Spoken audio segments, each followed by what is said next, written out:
Jadi yang menentukan harga barang di pasar itu Allah. Apa maksudnya Allah? Allah kadang-kadang Bapak Ibu berpihak kepada penjual. Kadang-kadang Allah berpihak kepada pembeli. Gimana? Ya contoh umpamanya Bapak butuh cabai atau durian lah umpamanya. Kadang-kadang tiba musim durian. Kalau musim durian banyak, di mana-mana durian, siapa yang diuntungkan? Maka itulah teori supply dan demand. Kalau banyak permintaan, barang langka, harga tinggi. Itu namanya hukum pasar. Itulah namanya Allah yang menentukan harga. Kalau seandainya barang banyak, permintaan sedikit, harga menjadi murah. Tapi kapan langka, kapan itu banyak, siapa menentukan? Allah memang.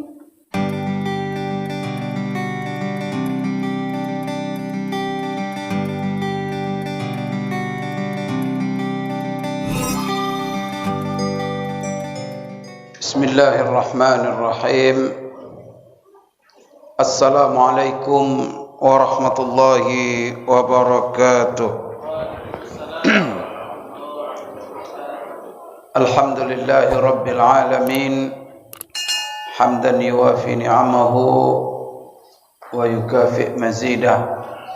Ya Rabbana walakal hamd walakas syukur kama yanbaghi li jalalika wa 'azimi sultanik.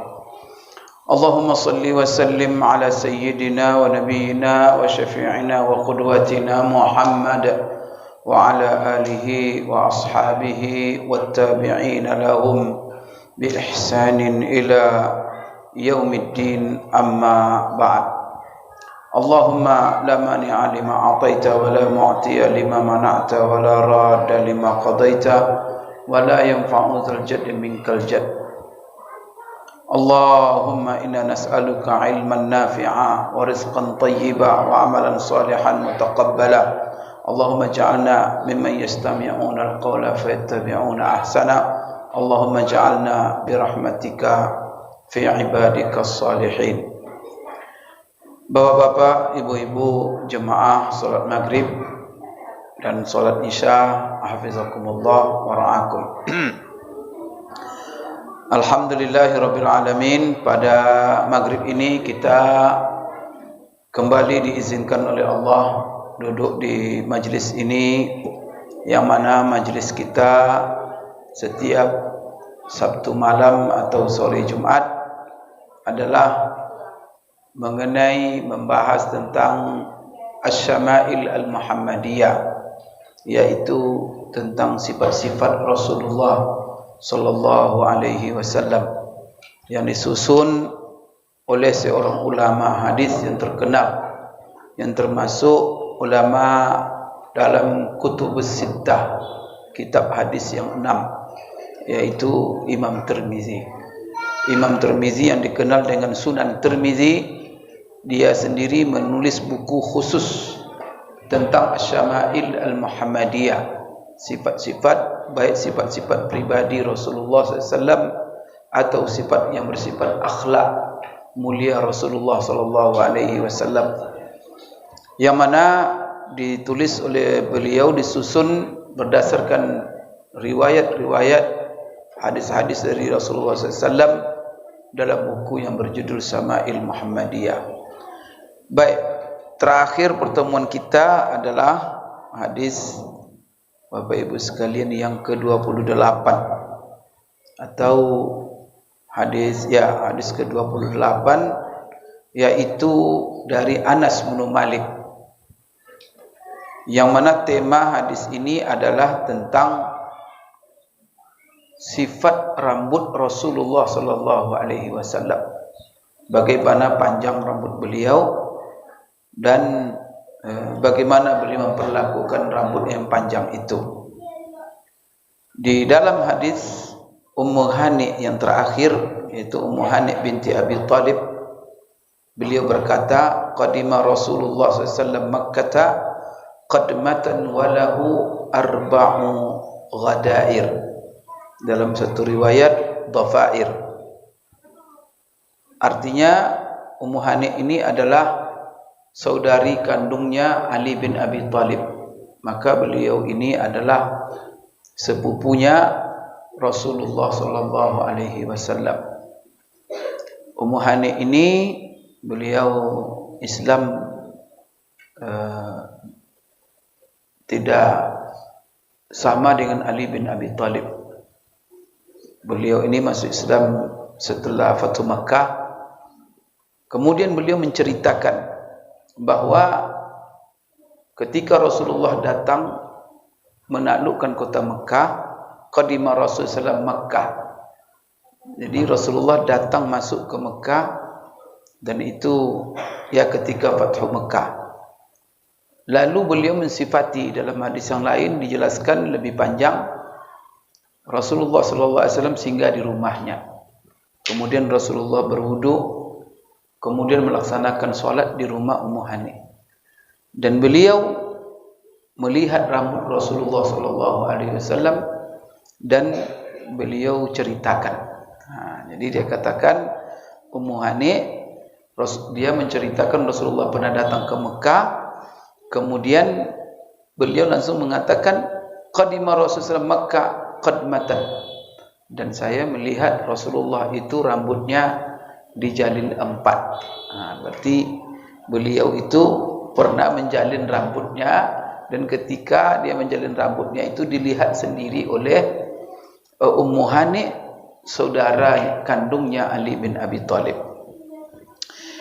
Ibnu Qayyim mengomentari juga hadis ini. Jadi Rasulullah SAW pertama sekali dia tidak menjalin rambutnya, tidak kepada jalinan 2, tidak kepada jalinan 4. Karena rambut beliau panjang.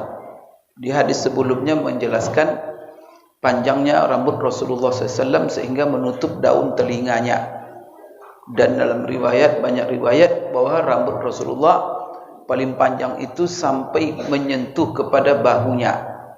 Kemudian bagaimana beliau memperlakukan rambutnya itu? Kadang-kadang beliau hanya menyisir rambutnya itu lurus ke belakang, ke arah belakang, tanpa dijalin dan dipisah-pisahkannya. Di sini Ibnu Qayyim mengatakan bahwa Rasulullah SAW pertama sekali tidak menjalin rambutnya, tetapi dia membiarkan begitu saja. Tapi mengarah ke belakang, tidak pula ke depan. Kalau ke depan tentu menutup rambut yang panjang itu mukanya. Maka yusdilu itu ditafsirkan oleh ulama, dia mengarahkan rambutnya ke belakang tapi tidak dijalinnya. Kan biasa itu kan kalau orang mengarahkannya ke belakang. Kemudian summa farraqahu. Kemudian Rasulullah SAW membagi-bagi itu, menjalin rambutnya, memisahkannya. Wal farqu, farak itu artinya membagi, menjalin itu, menjadikan rambutnya itu dua bagian. Setiap bagian jalinan diikatnya. Wasadlu an yusri min wara'i wa la yaj'al firqatain. Di situ dalam hadis itu ada summa farraqahu. Kemudian yusdilu. Kalau yusdilu itu tidak dijalin-jalinnya. Berarti diarahkannya ke belakang. Wasadlu an yusdilahu min waraihi. Wasadlu itu adalah beliau arahkan rambutnya ke belakang tanpa dijalinnya. Wal farqu, yaitu menjalinnya, baik itu menjadi 2. Sedangkan Ummu Hani menceritakan Rasulullah pernah dilihatnya rambutnya terjalin kepada 4 jalinan. Ini sifat rambut Rasulullah sallallahu alaihi wasallam. Kemudian dari Anas menceritakan anna sya'ra Rasulullah SAW kana ila ansafi uzunaihi, bahwa rambut Rasulullah SAW itu panjangnya sampai ke tengah telinganya. Ini kawan kita sudah uraikan. Ini Bapak Ibu sekalian menurut Anas. Kemudian dijelaskan kenapa sampai ke telinganya, itu kalau dipandang dari sisi kiri dan sisi kanan. Tapi kalau dari sisi ke belakang itu sampai menyentuh bahunya. Hadis berikutnya yaitu hadis Ibnu Abbas, hadis ke-29. Hadis ke-29 ini anna Rasulullah SAW kana yusdilu sya'rahu. Nah, ini Ibnu Abbas menceritakan, dan sebagaimana juga dijelaskan oleh Ibnu Qayyim.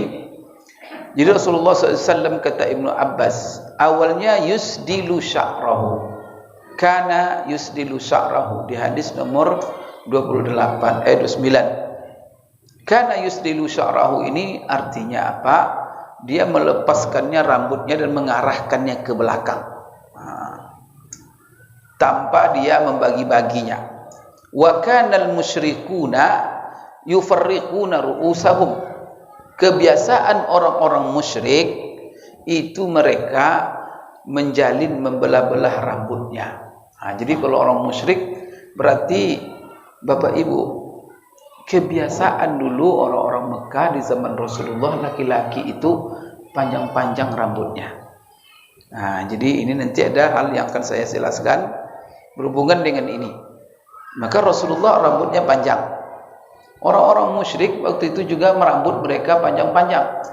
Tapi bagaimana mereka memperlakukan ini? Maksudnya yang laki-laki ya, panjang-panjang rambutnya. Cuma bagaimana mereka memperlakukan rambutnya? Maka kalau orang-orang musyrik, mereka memperlakukan rambutnya yang panjang itu yufarriquna ru'usahum. Mereka jalin rambutnya itu menjadi jalinan, ada 2, ada 3, ada 4. Wa kana ahlul kitab, berarti ini menceritakan, Ibnu Abbas menceritakan kebiasaan orang musyrik Mekah. Maka mereka bagaimana? Mereka rambutnya panjang dan mereka jalin rambutnya katanya. Sedangkan ahlul kitab apa? Yaitu orang-orang Yahudi dan orang-orang Nasrani di zaman itu. Ini Ibnu Abbas menceritakan, berarti rambut mereka juga panjang-panjang. Tapi bagaimana mereka memperlakukan rambutnya? Yusdiluna ru'usahum. Mereka mengarahkan rambutnya tanpa dijalin ke arah belakang. Jadi tanpa, Bapak Ibu sekalian, kalau kita lihat orang-orang barat, orang yang panjang-panjang rambutnya kan tidak ada dijalinnya dan tidak ada diikat-ikatnya, dibagi-baginya, tapi diarahkannya semuanya ke belakang. Ini adalah kebiasaan ahlul kitab.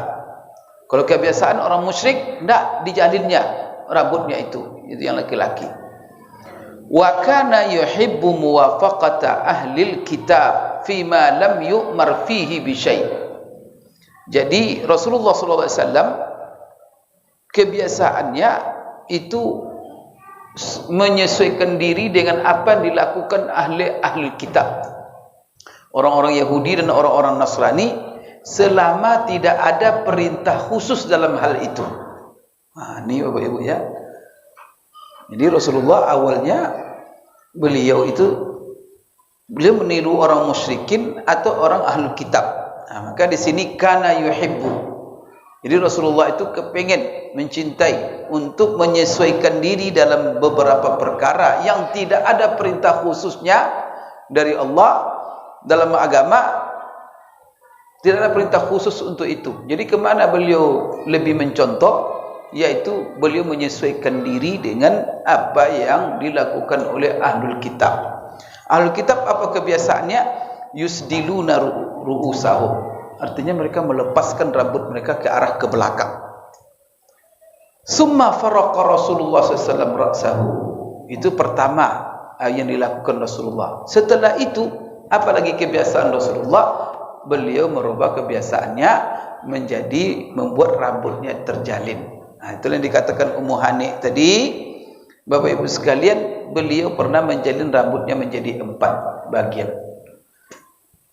Di sini Bapak Ibu sekalian,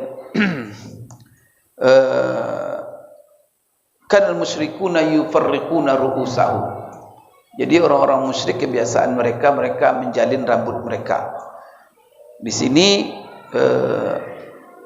salah satu tafsir para ulama dalam hadis ini, bagaimana mereka memisahkan rambut dan menjalin rambut mereka. Mereka membagi rambut yang ada di kepala mereka itu menjadi 2 bagian. Maka salah satu bagian mereka diarahkannya ke kanan, kemudian satu bagian diarahkannya ke arah kiri. Itu yang disebut dengan farraqa. Kemudian wa kana ahlul kitab yusdiluna ru'usahum. Kemudian Ahlul Kitab tadi melepaskan rambutnya ke arah belakang tanpa dijalin, dibagi-bagi. Di sini dijelaskan oleh para ulama kenapa Rasulullah awalnya dia mencintai, pengen menyesuaikan dirinya dengan tradisi Ahlul Kitab. Ini mengingat Bapak Ibu sekalian, karena Ahlul Kitab itu yaitu orang-orang yang menganut agama, dan asal mereka adalah mereka berpegang teguh kepada kitab yang diturunkan oleh Allah, kitab samawi. Maka seperti orang-orang Yahudi, ya pengikut-pengikut yang diturunkan Nabi yang diturunkan kepada mereka kitab At-Taurat. Sedangkan Nasrani yaitu pengikut Nabi yang diturunkan kepada dia kitab Al-Injil dan juga kitab Zabur. Maka mereka itu Ahlul Kitab. Yahudi itu kepada Nabi Daud dan juga kepada Nabi Musa. Oleh karena itu condong Rasulullah SAW untuk menyesuaikan diri dengan mereka. Kenapa? Karena mereka punya kitab. Adalah sebabnya Ahlul Kitab ini di dalam Islam itu punya hukum-hukum yang diatur sendiri oleh Islam, bagaimana umat Islam berinteraksi dengan mereka. Berbeda Bapak Ibu sekalian dengan orang-orang musyrik. Maka salah satu Ahlul Kitab ini apa hukumnya? Bahwa sembelihan mereka halal bagi kita. Ini salah satu hukumnya. Kemudian apa salah satu hukumnya? Bahwa wanita Ahlul Kitab boleh dinikahi oleh laki-laki Muslim. Tapi orang musyrik tak bisa. Maka kalau seandainya ada laki-laki Muslim kepengen menikah dengan wanita yang beragama Buddha, tak boleh. Beragama Hindu tak boleh. Tapi kalau beragama Kristen wanitanya atau Yahudi, maka di dalam hukum Islam dibolehkan menurut jumhur ulama. Tapi sebagian ulama ada mengatakan kalau untuk zaman sekarang tak ada lagi ahli kitab yang disebut oleh Allah dalam Al-Quran. Cuma Bapak Ibu alasannya tidak kuat. Dan memang ulama berpatuan tak ada lagi ahli kitab zaman sekarang katanya. Maka tidak boleh kita menikah dengan mereka karena mereka penyembah termasuk dari kalangan musyrik karena mereka menyekutukan Allah dengan yang lain. Tapi Bapak Ibu sekalian, kalau mereka menyekutukan Allah dengan yang lain itu semenjak zaman Nabi. Sebab zaman Nabi orang Nasara sudah berakidah oknum yang tiga itu semenjak zaman Nabi, bukan sekarang aja. Bahkan Al-Quran bercerita dan membantah akidah tersebut. Artinya apa? Penyelewengan itu sudah terjadi semenjak zaman Nabi, namun Allah menurunkan ayat Al-Quran menghalalkan bagi umat Islam untuk memakan makanan mereka, kemudian juga menikah dengan wanita-wanita mereka. Saya melihat pendapat jumhur kuat dalam hal ini. Cuma tidak boleh sebaliknya, karena dalam Al-Quran yang dibolehkan itu apa? Laki-laki menikah dengan wanita Alkitab. Tapi sebaliknya, wanita muslimah tidak boleh menikah dengan, kalau kita punya anak perempuan, tak boleh dinikahkan dengan orang yang selain Islam. Kalau laki-laki, bisa dengan mukminah, dan kalau dia ingin menikah dengan Alkitab, itu halal baginya. Bapak Ibu sekalian, mengingat kerana Alkitab itu mereka asal muasalnya punya kitab samawi.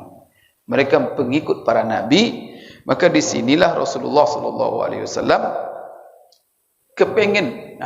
Kalau tidak ada perintah khusus di dalam agama kita oleh Allah Subhanahu Wa Taala, beliau kemana beliau lebih sesuai? Apakah menyesuaikan diri dengan musyrik? Sekarang perintah tak ada, ya kan? Bagaimana? Apa yang harus dilakukannya? Masalah rambut umpamanya. Bagaimana dia menata rambutnya? Perintah dari Allah tak ada. Kemudian ada kebiasaan tradisi. Ini Ahlul Kitab, ini kebiasaan musyrik. Beliau memilih yang mana?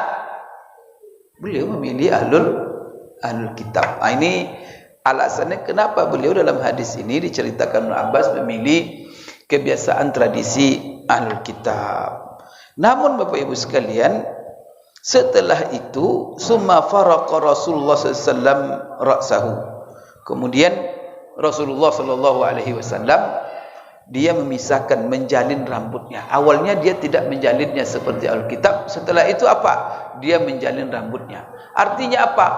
Kedua-dua hal ini berarti tidak ada masalah. Berarti tidak ada larangan. Bapak Ibu sekalian, di dalam sebuah hadis setelah itu ada hadis Ummu Hani nomor 30. An Ummi Hani qala ra'aitu Rasulullah sallallahu alaihi wasallam za dhafair arba'. Saya melihat Rasulullah sallallahu alaihi wasallam menjalin rambutnya menjadi 4. Kalau kita apakan jalinan itu, dhafair itu di ujungnya dia ikat. Jadi dijalin 4, setiap ujungnya itu dia ikat. Itu yang disebut dengan dhafair. Ikatan ujung jalinan yang 4. Kalau bahasa kita kan sanggul itu. Tapi tidaklah seperti sanggul yang disanggul kita. Jadi di sini Rasulullah SAW membagi 4 jalinan rambutnya sebagaimana diceritakan oleh Ummu Hani waktu itu di Mekah. Baik, ada satu pertanyaan Bapak Ibu sekalian. Ini kan banyak. Apakah sunnah? Karena Rasulullah sallallahu alaihi wasallam memanjangkan rambutnya. Apakah sunnah bagi kita untuk memanjangkan rambut seperti rambut Rasulullah SAW? Ini kenapa tidak ada seperti rambut Rasulullah? Saya lihat ini. Sebenarnya kalau kita meniru rambut Rasulullah sampai bahu. Tapi kenapa kita tidak ada meniru rambut Rasulullah SAW? Para ulama juga ditanya. Maka salah satu di antara ulama, dan banyak ulama ketika ditanya apakah sunnah, coba tanya ulama-ulama dan baca buku-buku, apa komentar ulama di dalam masalah hadis-hadis seperti ini. Apakah sunnah kita memanjangkan rambut dan membiarkannya sampai ke bahu kena mencontoh Rasulullah SAW? Apakah itu sunnah? Maka jawaban ulama, tidak. Itu tidak merupakan sunnah. Kenapa? Terus Rasulullah memanjangkan rambutnya, apa masalahnya? Di sini Bapak Ibu sekalian. Jadi alasan kenapa Rasulullah SAW? Karena Rasulullah tidak ada perintah dari beliau memerintahkan kepada kita untuk memanjangkan rambut. Ada? Kan sebanyak hadis itu tak ada. Cuman sahabat menggambarkan bentuk rambut Rasulullah. Tapi tidak ada di dalam hadis itu Rasulullah bersabda, panjangkanlah rambutmu sampai bahu. Tak ada itu. Cuman Rasulullah rambutnya sampai ke bahu. Paling panjang itu sampai ke bahu.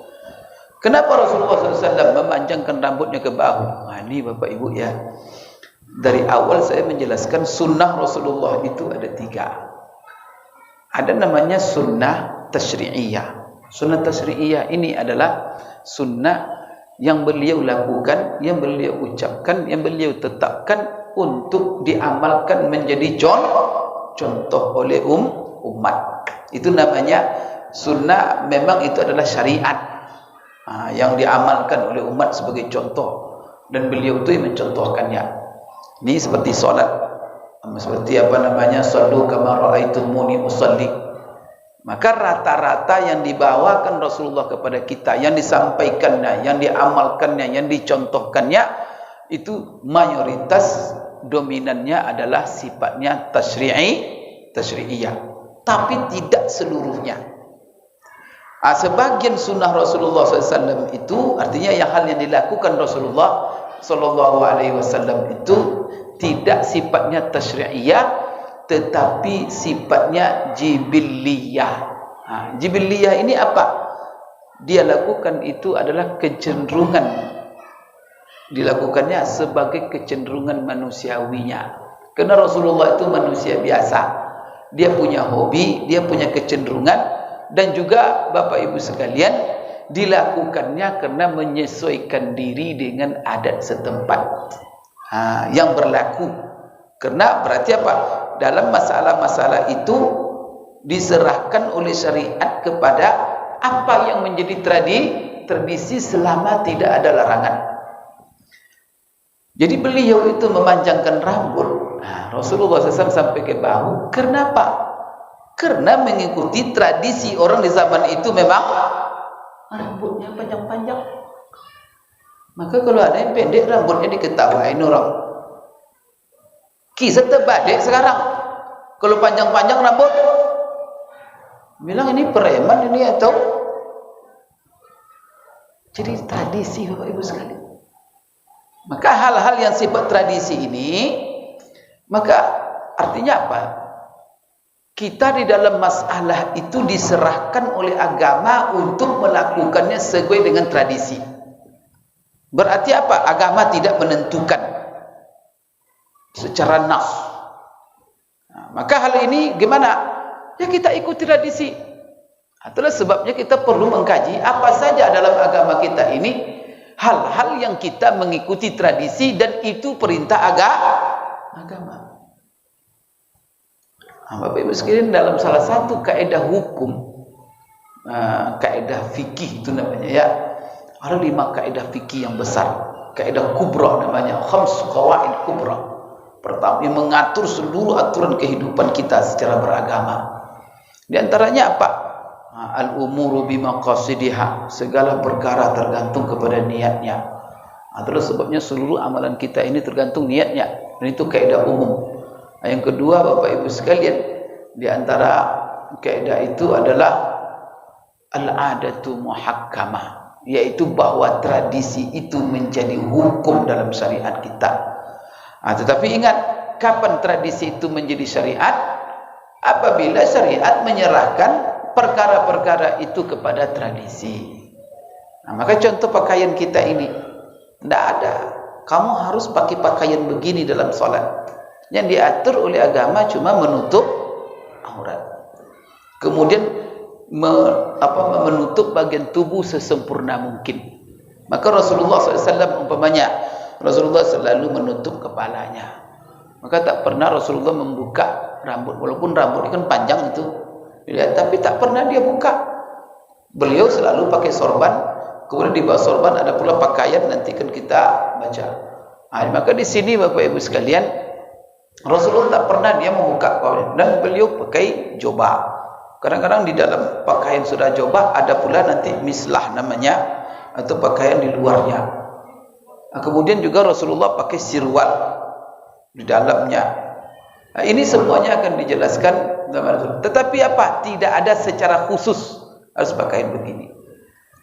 Berarti apa? Untuk jenis pakaiannya seperti kita orang-orang Indonesia, Bapak Ibu sekalian, pakai pakaian seperti sarung, seperti batik, seperti koko, seperti apa, tidak ada masalah.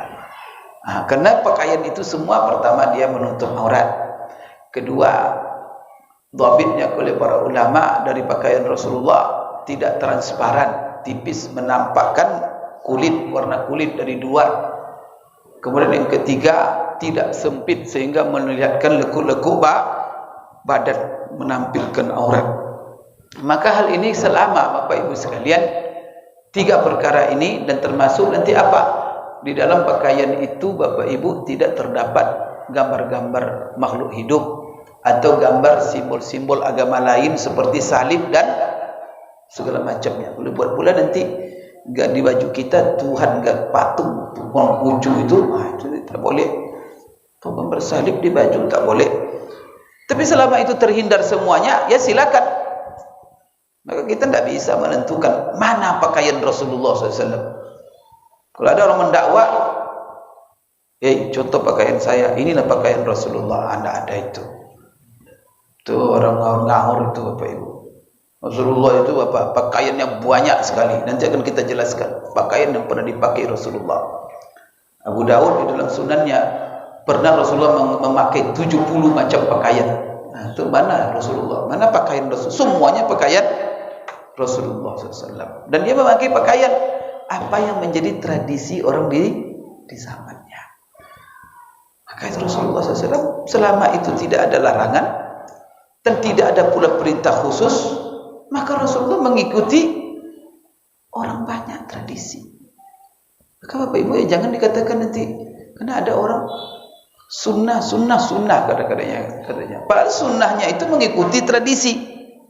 Oleh dia buat penampilan yang beda. Padahal itu apa? Kita dianjurkan menyesuaikan diri dengan masyarakat setempat. Selama itu tidak ada larangan. Kecuali kalau ada larangan. Ada larangan memakai sarung. Jangan kamu pakai sarung. Ada. Tiba-tiba ada orang, sarung itu tidak sunnah katanya. Astagfirullah. Ada larangan pakai peci hitam. Peci hitam bid'ah katanya. Lah. Padahal Rasulullah sendiri pernah memakai sorban hitam. Sebagaimana kata Aisyah menceritakan, saya sendiri yang membuat sorban hitam untuk Rasulullah sallallahu alaihi wasallam. Jadi Bapak Ibu, masalah pakaian ini luas. Maka kalau kita kumpulkan umat Islam seluruh dunia, suruh pakai pakaian khusus, pakaian beragama, artinya pakaian solat, kira-kira macam-macam tak? Setiap daerah punya khusus. Jubah saja lah. Jubah orang Saudi dengan jubah orang Mesir sama. Kalau saya Bapak Ibu bisa, kalau saya ke Mekah, ini orang Maroko ini orang Jazair ini orang Sudan ini orang Teluk umpamanya, ini orang Qatar, ini orang Kuwait. Nampak dari ciri tak sama semuanya. Atau mana yang sunnah itu? Saudi itu pakaian Saudi itu memang khusus pakai mislah tu. Kita lihat kalau Saudi itu kan pakai kutrah namanya. Setelah itu ada lagi yang ikat di kepala itu. Itu jangan pula dibilang itu, itulah pakaian Rasulullah. Tidak ada itu pakaian orang Saudi itu. Tapi salah? Tidak salah. Karena itu tradisi. Orang Indonesia pakai peci, pakai sarung, pakai kain koko, pergi masuk masjid. Salah.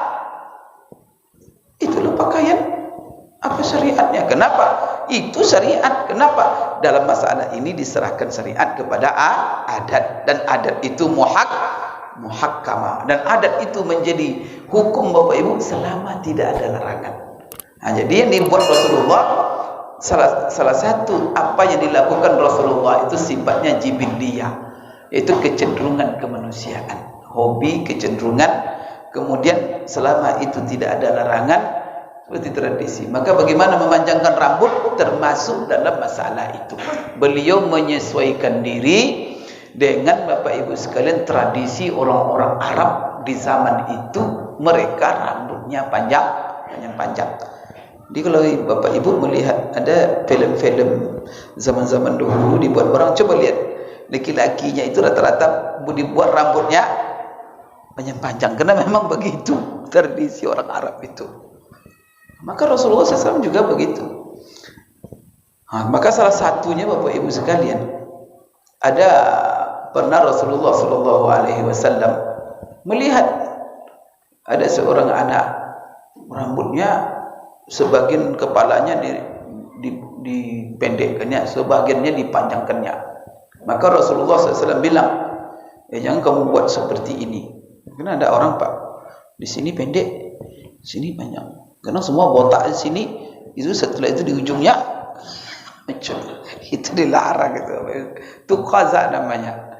Dan itu salah satu bentuk cukur rambut yang dilarang Rasulullah SAW. Maka Rasulullah bilang apa? Ketika dia melihat seorang anak, sebagian rambutnya dicukur, sebagiannya dibiarkan. Apa kata Rasulullah? Ihlikhu kullahu, cukur semuanya. Awitruk kullahu, atau biarkan semuanya. Di sini Bapak Ibu sekalian, kalaulah Bapak Ibu sekalian memanjangkan ataupun mencukur, maka ini tradisi. Mau botak, mau separuh botak, kemudian mau panjang, tetapi jangan dibuat paruh pak. Kalau kamu mencukur, cukur semua. Kalau kamu panjang semua. Berarti apa? Panjang itu tidak harus. Karena Rasulullah katakan, kamu pilih aja, botak ya botaklah semua. Kalau panjang semua. Berarti memendekkan juga tidak salah, memanjangkan juga tidak salah. Yang salah separuh panjang, separuh. Itu yang namanya Bapak Ibu qaza. Oleh karena itu Bapak Ibu sekalian, memanjangkan rambut itu kata para ulama seperti Rasulullah itu tidaklah sunnah yang dianjurkan kita, tetapi Rasulullah melakukan hal itu karena mengikuti tradisi yang berlaku ketika itu. Oleh karena itu, bagaimana kita Bapak Ibu sekalian menyikapi masalah ini?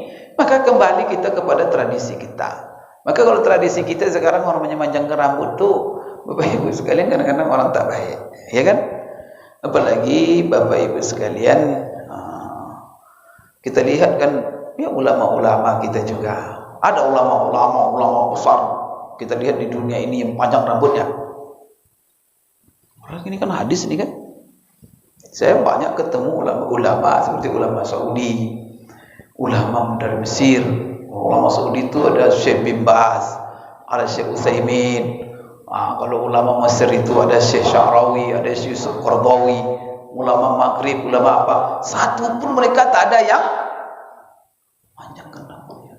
Malah yang manjangkan rambutnya di dunia ini ahli-ahli musik yang begitu gitar, joget di mimbar.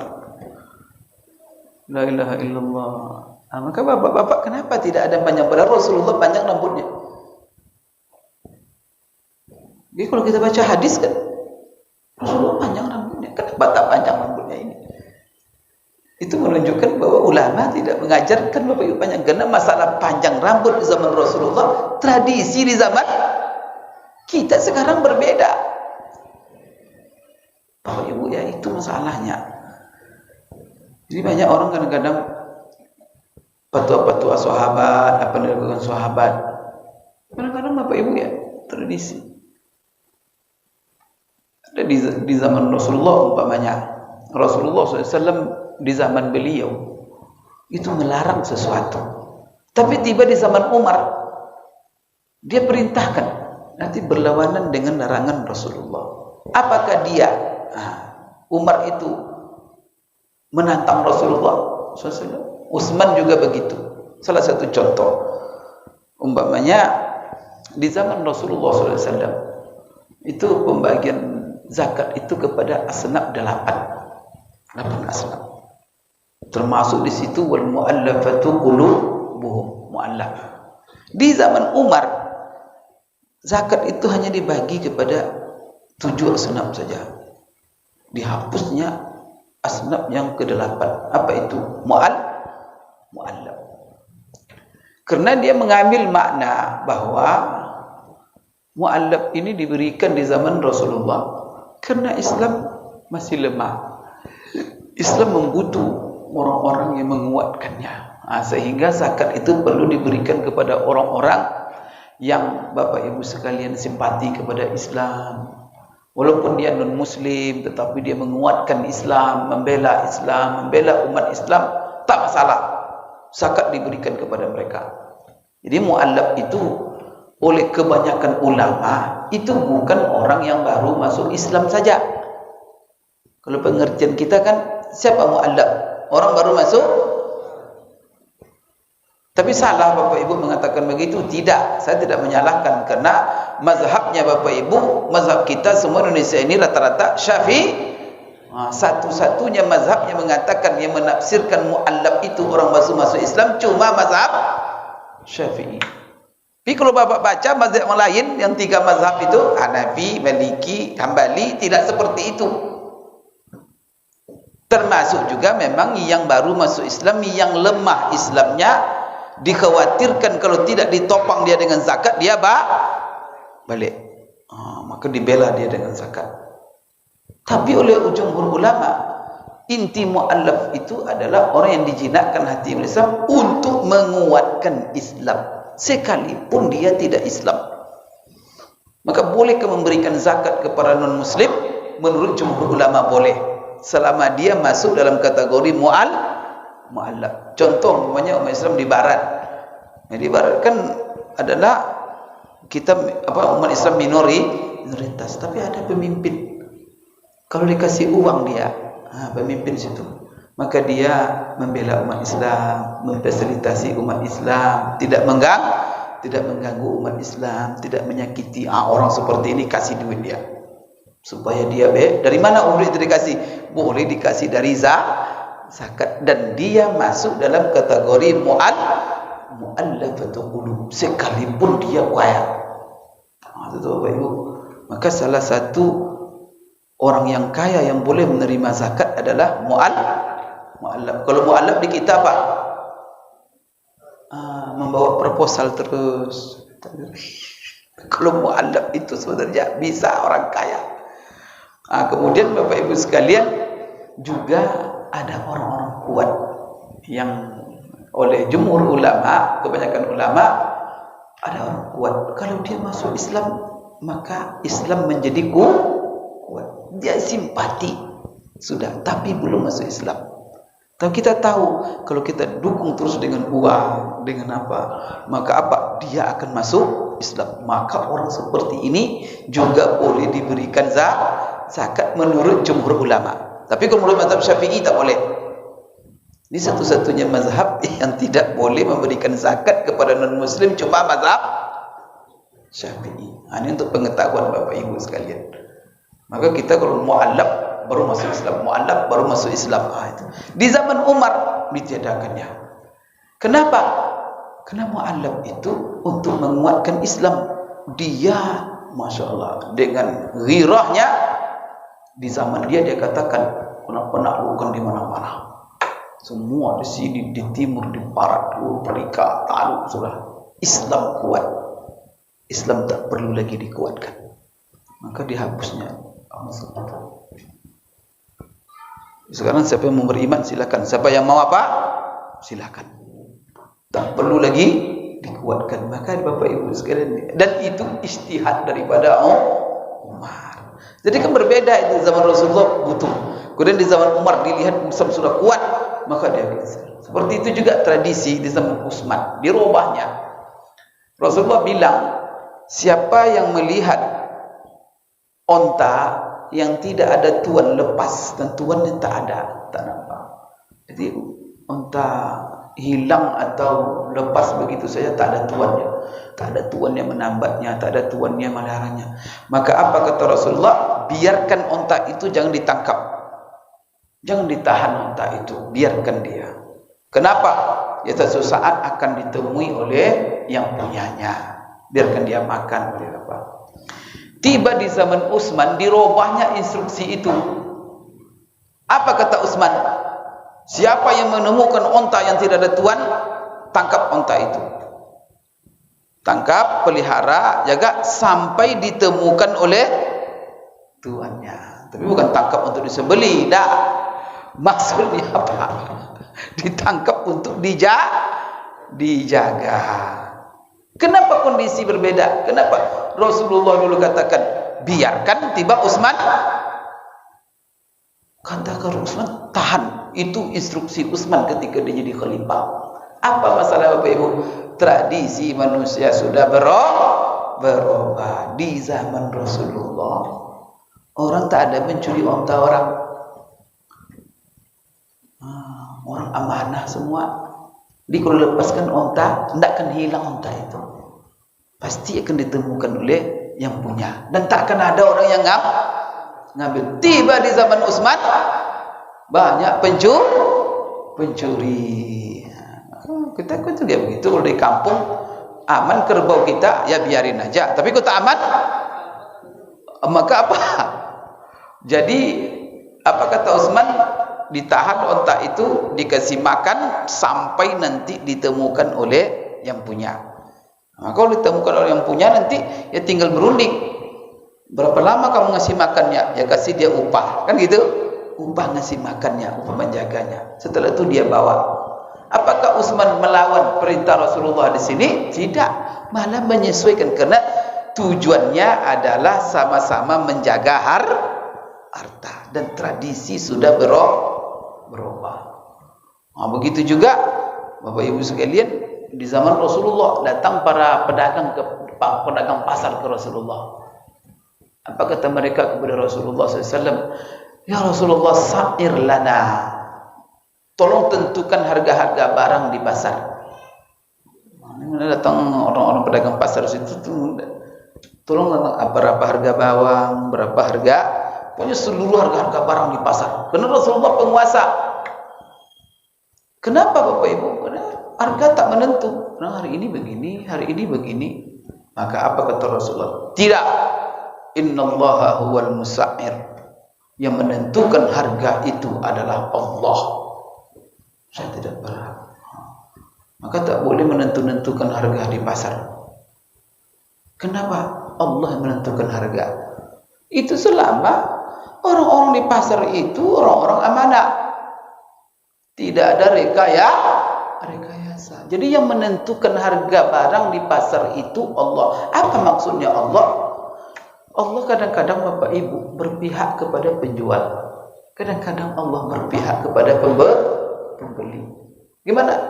Ya contoh umpamanya Bapak butuh cabai atau durian lah umpamanya.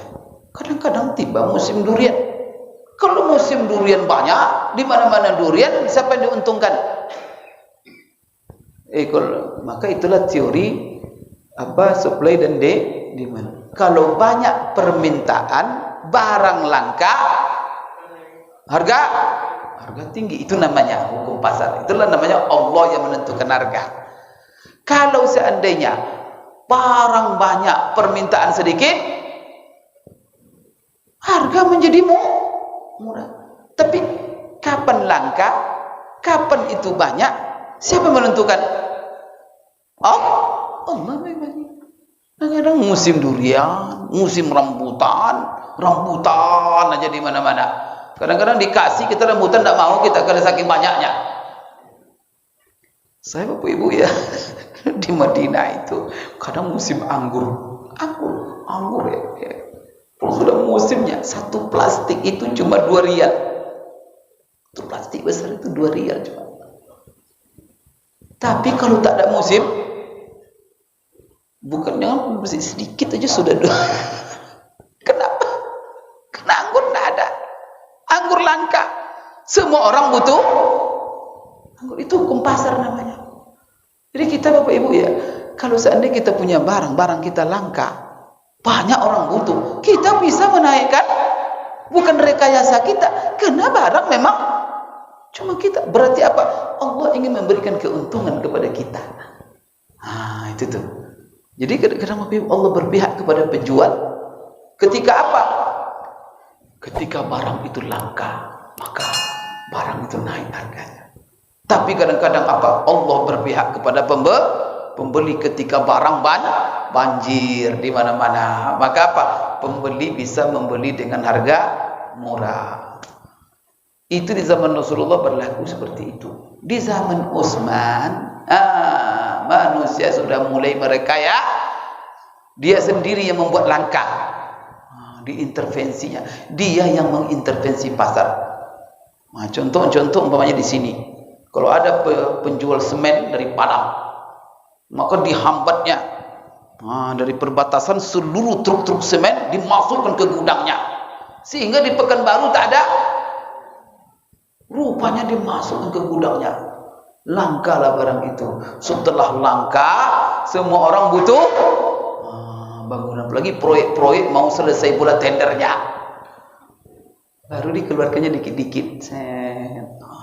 Seharusnya harga semen tadi 70.000 menjadi 600.000. Kenapa? Karena dia tumpuk. Penumpukan seperti ini mengambil keuntungan, ini rekaya. Dia sendiri membuat pasar itu langka. Tapi dengan cara apa? Ditim. Itu haram hukumnya. Maka Bapak Ibu sekalian, berdosa orang yang menimbun barang dan mengintervensi dan membuat rekayasa sehingga pasar menjadi mahal.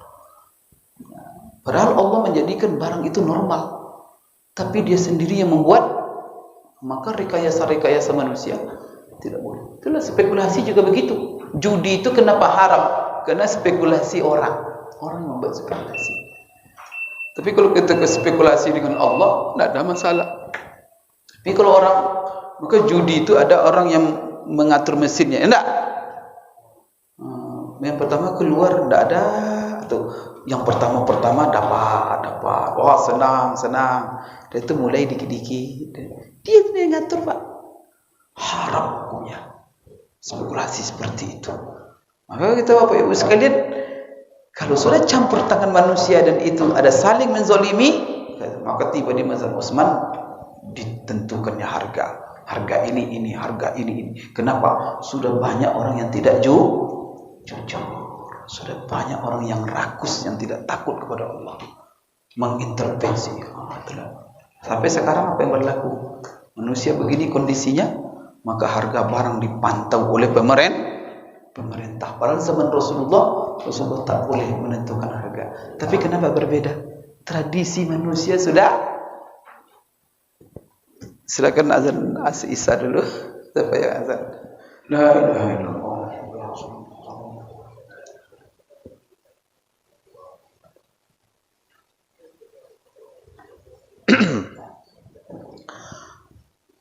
Kembali kita kepada Bapak Ibu sekalian kepada masalah memanjangkan rambut tadi. Berarti memanjangkan rambut bagi laki-laki seperti Rasulullah itu bukanlah sunnah.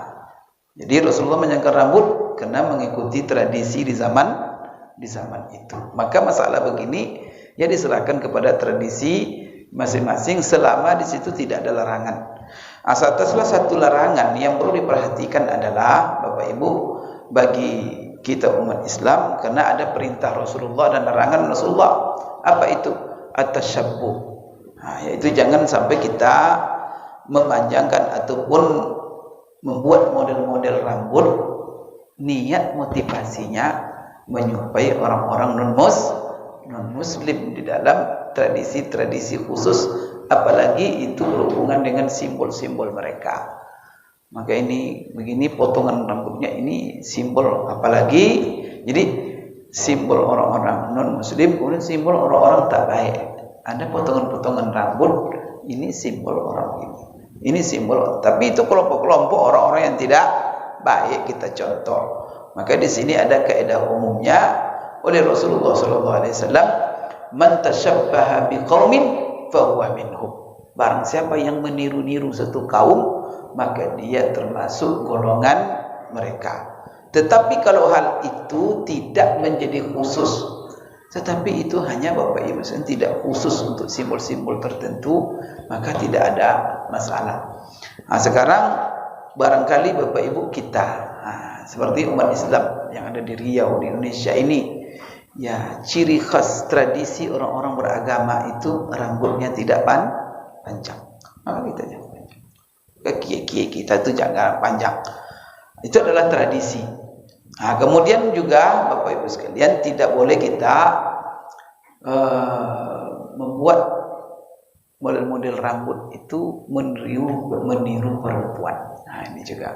Jadi laki-laki tidak boleh meniru perempuan baik dalam pakaian, baik dalam gerakan, baik dalam bentuk rambut dan juga omongan. Jadi kalau laki-laki jangan seperti perempuan. Maka apa kata Rasulullah dalam sebuah hadis? La'ana Rasulullah SAW al-mutashabbihina minar rijal bin nisa wal mutashabbihat minan nisa bir rijal. Rasulullah melaknat orang-orang yang meniru. Jadi siapa laki-laki yang meniru perempuan? Apa bahasa kita sekarang? Masuk LGBT, laki-laki bencong yang meniru perempuan. Ada pula perempuan yang niru laki-laki. Sekarang lebih parah lagi, bukan hanya rambut, bukan hanya model pakaian, bukan hanya model gerak-gerakan, cara berjalan. Malah sekarang lebih parahnya merubah kelamin. Ini auzubillah. Ini lebih lagi Bapak Ibu parahnya. Zaman dulu belum ada artinya komentar hadis yang melarang merubah kelamin. Kenapa teknologi merubah kelamin waktu itu belum? Sekarang kalau ada yang sekarang ada negara yang terkenal teknologi tinggi dalam merubah kelamin. Negara apa? Thailand. Kalau mau merubah kelamin pergi ke Bangkok. Kalau mempoles wajah, ada yang hitam wajah sini pengen putih. Kemana? Pergi ke Korea. Hitam itu operasi plus. Putih apa lah? Ganteng-ganteng. Kan banyak orang sekarang tertipu dengan bintang Korea itu. Pak, saya sudah ke sana di ibu kota Korea itu klinik operasi plastik aja isinya. Ya Allah. Kan klinik kesehatan itu klinik plastik itu sekota itu. Maka orang tua Seorang bapak, apa cita-citanya untuk anaknya? Ngumpulin duit supaya besok anaknya dioperasi plastik. Dan ini menjadi tradisi mereka. Apa tradisinya? Jadi kecantikan, kegantengan itu menjadi faktor utama untuk diterima bekerja di mana-mana. Maka kalau ada hasil tes kompetensinya, yang satu 100 kompetensinya, tapi kegantengannya 60-50. Yang satu kompetensinya 80 atau 70, gantengnya 9. Itu masuk yang terima dan ganteng tadi. Jadi sebelum dia masuk kerja, melamar kerja, dia melakukan operasi, dan itu mahal. Banyak tertipu ibu sekalian. Itu putih-putih operasi itu pasti palsu. Di tempat tembok. Alhamdulillah kita umat Islam Bapak Ibu tidak boleh merubah ciptaan Allah. Merubah ciptaan Allah. Terima apa adanya dan ridha. Dari situlah kita diuji iman kita. Maka memalsu-malsukan itu. Kemudian itu kan pemalsu, dan itu satu saat akan hilang. Pucat, tak ada lagi. Dah tertipu saya katanya. Menipu dalam agama ini tak boleh. Maka mempoles-poles barang apa tidak boleh. Kalau jual tomat yang busuk-busuk taruh di bawah, yang di atas taruh, itu nipu itu. Kan jadi salah satunya bapak tidak boleh mensemir rambut ke warna hitam. Kenapa? Karena di situ ada unsur penipuan. Karena dibilang orang masih umur sudah 90. Astagfirullahaladzim. Apalagi apa? Umur sudah 90 dioperasi plastik, kemudian rambut disemir. Itu tertipu. Menikah dengan seorang perempuan. Setelah menikah rupanya sudah tuh. La ilaha illallah. Agama tidak membolehkan. Karena menipu itu menyakitkan. Penipuan itu penzolim. Maka kamu apa adanya. Masya Allah. Kita dalam hal segala tak boleh menipu-nipu. Maka tes tak boleh curang, tak boleh nipu, jujur. Supaya apa? Hidup ini berjalan normal. Kalau sudah penipuan-penipuan tak normal lagi. Bapak Ibu sengsara kita. Maka kita ini yang paling sakit hati kita dalam hidup ini. Kadang-kadang susah obatnya Pak. Pernah ditipu. Kalau ditipu cuma 10.000 rupiah tidak masalah. Pernah ditipu sampai hilang 1 miliar. Itu demam Bapak itu, pikirkannya. Ini beli tanah. Rupanya tanah yang dibeli itu tanah orang dijualnya. Kita udah bayar, diambil duit, kabur dia. Astagfirullahaladzim Bapak Ibu. Agama Islam mengharamkan dan menghukum berat orang-orang menipu dan mengakibat zalimi orang lain. Baik Bapak Ibu sekalian.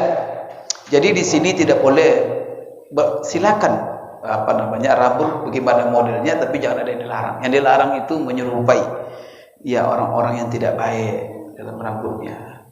Kemudian Bapak Ibu menyerupai laki-laki, perempuan dalam rambutnya, juga dalam pakaian. Maka kadang-kadang Bapak Ibu sekalian, kita lihat ada pula orang Bapak Ibu pura-pura sunnah. Kamu kenapa kamu panjangkan rambut kamu? Panjang rambut begini. Padahal dia niru preman sebenarnya. Kenapa kamu panjang rambut? Sunnah Rasulullah katanya. Tapi kalau kita lihat tak pernah sholat. Jadi sunnah rambut aja sholat dah. Itu sunnah tuh Bapak Ibu. Rambut panjang. Kenapa panjang? Sunnah Rasulullah. Kerjanya pacaran dengan cewek-cewek. Astagfirullahaladzim Bapak Ibu. Ini musibah apa sekarang? Di kedamanya mengolok-olok itu. Jadi Bapak Ibu sekalian, di sini maka memanjangkan itu kembali Bapak Ibu kepada, kalau orang-orang baik di zaman ini tradisinya memanjangkannya silakan. Tapi kalau tradisinya memendekkan, ikut saja tradisi. Dan Rasulullah alasan memanjangkan itu karena tradisi di zaman itu begitu Bapak Ibu sekalian. Termasuklah Bapak Ibu masalah jenggot. Maka sebagian ulama kenapa tidak mengharamkan mencukur jenggot? Ini sebagian ulama. Jangan pula salah pula berarti ini bukan fatwa saya, ini kan saya menukil dari ulama. Sebab ulama mengatakan kenapa Rasulullah memanjangkan jenggotnya? Karena tradisi orang laki-laki di zaman itu berjenggot. Abu Jahal pun jenggotnya banyak. Firaun pun jenggotnya banyak. Ditarik oleh Musa, kan menjerit dia. Cerita ke dalam Quran. Ketika Musa diasuh oleh Fir'aun, gimana mau sampai menggigil ditarik oleh Musa. Dia gendongan. Fir'aun pun berjenggot. Maka apa? Jenggot itu tradisi di zaman itu. Laki-laki begitu. Nah, oleh karena itu Rasulullah berjenggot. Kalau seandainya tradisinya sudah berubah atau apa, nah, maka ada yang mengatakan mencukur jenggot itu hukumnya cuma makruh, ya. Nah, begitu, Bapak Ibu. Ada yang mengatakan karena di samping tradisi ada perintah Rasulullah, ada larangan Rasulullah mencukurnya, maka masuk kategori itu hukumnya haram. Nah, maka ini masuk masalah khilafiyah. Ada yang mengatakan begini, ada yang mengatakan ini. Maka yang baiknya ya pelihara jenggot. Maka kalau melihat orang pelihara jenggot, jangan pula sinis. Wah, itu bagus itu. Itu menjaga sunnah Rasulullah sallallahu alaihi wasallam. Sekira Bapak Ibu sekalian begitu juga ya, mewarnai-warnai rambut. Nah, itu juga nanti Bapak Ibu sekalian kalau meniru-niru orang-orang tak baik, warna coklat, warna merah-merah, warna hijau macam-macam sekarang ini, kalau itu simbol-simbol orang tak baik kita menghindar. Karena ini tradisi. Kalau itu tradisi orang tak baiknya contoh. Walaupun katanya kan tidak ada masalah. Sekarang masalahnya tradisi Bapak Ibu. Itu sudah menjadi simbol orang tak baik. Maka kita jangan mendekat hal-hal itu. Karena orang-orang yang soleh itu harus beda Bapak Ibu sekalian. Karena dia akan menjadi contoh. Itu Bapak Ibu sekalian dapat saya sampaikan.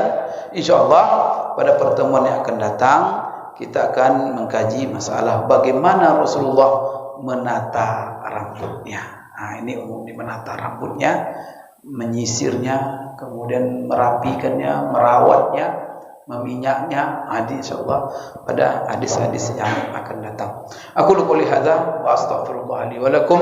Subhanakallahumma rabbana wa bihamdik asyhadu an la ilaha illa anta astaghfiruka wa atubu ilaik. Wa billahi taufiq wal hidayah. Assalamualaikum warahmatullahi wabarakatuh.